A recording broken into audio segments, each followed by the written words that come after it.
श्री सरस्वती मैया की जय, श्री कृष्णचंद्र भगवान की जय। देखिए, पहले हम काल, देश आदि के विचित्रवाद पर पढ़ चुके हैं। अब हम चर्चा कर रहे हैं वस्तु विचित्रवाद, अर्थात वस्तुओं में क्या विचित्रता पाई जाती है, वस्तुएं किस प्रकार से भिन्न भिन्न होती हैं, इनके ऊपर हम चर्चा करने वाले हैं।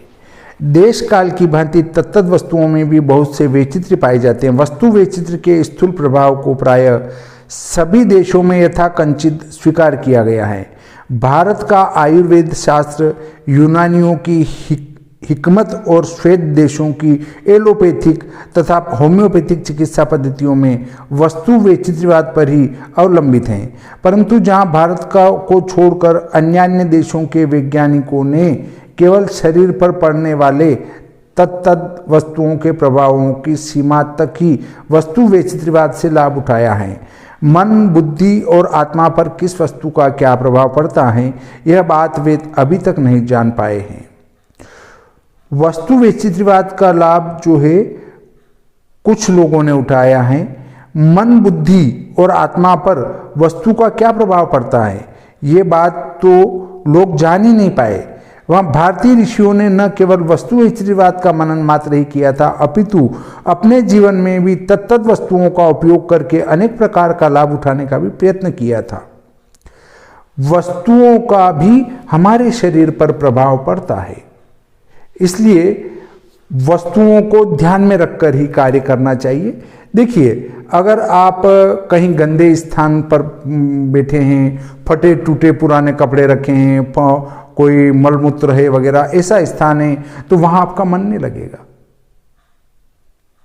और वहीं पर अगर सजा धजा है और व्यवस्थित बैठने की व्यवस्था है, लाइटों की व्यवस्था है, व्यवस्थित प्रकाश चल रहा है, ऐसी स्थिति में आपका मन अच्छा लगेगा। तो यही वस्तु वैचित्रवाद है।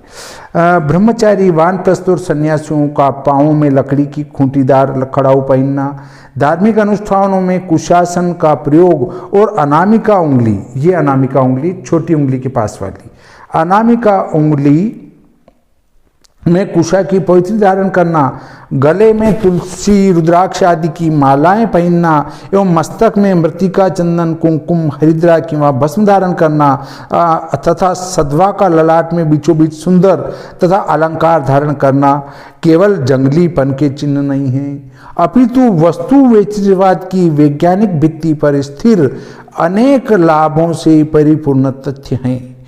ये सभी लाभ के कारण लगाए जाते हैं। इनका अप्रत्यक्ष रूप से कोई न कोई लाभ है, जिनकी विशद व्याख्या यथास्थान की जाएगी। यहाँ तो केवल इतना मनन कर लेना परमावश्यक है कि तत्त वस्तुओं के दर्शन और उत्थान में इनका बहुत कुछ दखल है।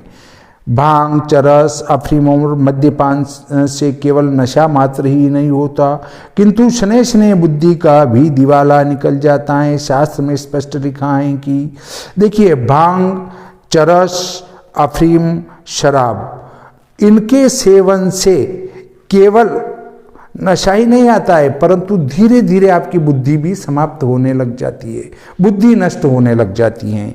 बुद्धिम लुम्पति यद्रव्यम मदकारी तदुच्यते, शारंग धर्म में कहा गया है। जितनी नशीली चीजें हैं वे सब बुद्धि का लोप करने वाली हैं। तंबाकू खाने पीने और सूंघने से केवल शीर ही नहीं चकराता, अपितु हृदय भी क्षीण होता है। आज के बढ़ते हुए हृदय गति निरोधक हार्ट फेल रोग का मूल यही दुर्व्यसन है। इससे तंबाकू खाने से हार्ट फेल होने की भी शिकायत आ सकती हैं।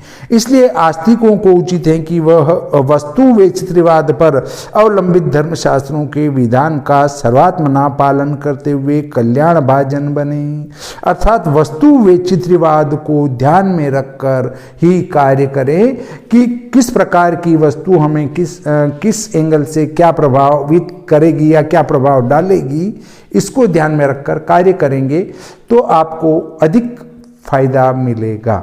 इस प्रकार हम आज का प्रकरण यहीं समाप्त करते हैं। अगले प्रकरण में हम चर्चा करेंगे जाति वैचित्रवाद पर। श्री सरस्वती मैया की जय, श्री कृष्णचंद्र भगवान की जय।